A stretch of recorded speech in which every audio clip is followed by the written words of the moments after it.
ഞാനിപ്പോൾ നിൽക്കുന്നത് കാസർഗോഡ് മുനിസിപ്പാലിറ്റിയിലെ 16-ാം വാർഡായ തുരുത്തിയിലാണ്. പരാജയം മുന്നിൽ കണ്ടപ്പോൾ ഇപ്പോൾ ലീഗ് വിരോധികൾ ആകെ പ്രചരിപ്പിക്കുന്നത് പുറത്തെ സ്ഥാനാർത്ഥി എന്നാണ്. ആ വാർഡിലെ വോട്ടർമാർക്ക് വേണ്ടത് ഷാഹിനയെ തന്നെയാണ്. വാർഡിൽ വികസന വിപ്ലവങ്ങൾ തീർത്ത് അതിവേഗം മുന്നേറുമ്പോൾ എതിർകക്ഷികളുടെ വായ അടഞ്ഞിരിക്കുകയാണ്. തുരുത്തി INL ശക്തി കേന്ദ്രം എന്ന് പറഞ്ഞു നടക്കുമ്പോൾ കഴിഞ്ഞ 3 വർഷം INL മന്ത്രി ഉണ്ടായിരുന്നു. ആ മന്ത്രിക്ക് കാസർഗോഡിന്റെ ചുമതലയുണ്ടായിരുന്നു. പിന്നെ നിങ്ങൾ മന്ത്രിയെ ഉപയോഗിച്ച് 16-ാം വാർഡിലേക്ക് എന്ത് വികസനം കൊണ്ടുവന്നു? ഉത്തരം വട്ടപൂജ്യം.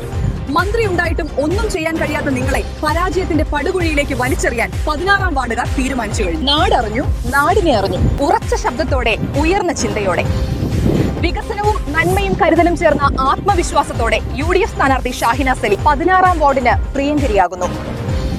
തുരുത്തിയിൽ മുസ്ലിം യൂത്ത് ലീഗ് നടത്തിയ യുവസംഗമത്തിലെ വാക്കുകൾ കേൾക്കാം.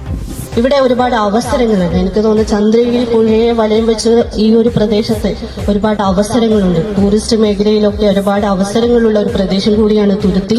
ഈ തുരുത്തിയിലേക്ക് ഒരുപാട് വികസന പദ്ധതികൾ നേരത്തെ നമ്മുടെ മുൻ കൗൺസിലർമാരൊക്കെ നടത്തിയിട്ടുണ്ട്. അതിന് മുന്നോടിയായി തന്നെ എനിക്ക് എന്റെ പാർട്ടി നൽകിയ പ്രചോദനവും അതുപോലെ തന്നെ എനിക്ക് പൊതുപ്രവർത്തനത്തിൽ എനിക്ക് കിട്ടിയ പരിചയ സമ്പത്തും വെച്ച് ഒരുപാട് നല്ല നല്ല വികസനങ്ങൾ കാഴ്ചവെക്കാൻ ഇന്നത്തെ കാലഘട്ടത്തിൽ അനുസൃത രീതിയിൽ ഒരുപാട് നേട്ടങ്ങൾ കൊണ്ടുവരാൻ സാധിക്കും. അതിന് ആദ്യം വേണ്ടത് നിങ്ങളുടെ എല്ലാവരുടെയും സഹായ സഹകരണങ്ങളാണ്, നിങ്ങളുടെ എല്ലാവരുടെയും വിലപ്പെട്ട വോട്ടുകളാണ്.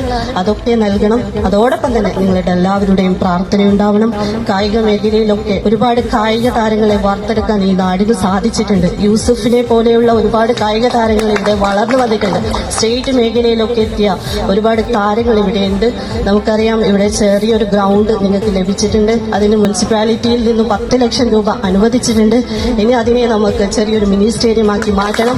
ആ മിനി സ്റ്റേഡിയമാക്കി മാറ്റുന്നതിന് വേണ്ടിയിട്ടുള്ള പ്രവർത്തനങ്ങൾ നടത്തണമെങ്കിൽ തീർച്ചയായും ഈ വാർഡിൽ നിന്ന് വിജയിച്ചാൽ മാത്രമേ സാധിക്കുകയുള്ളൂ.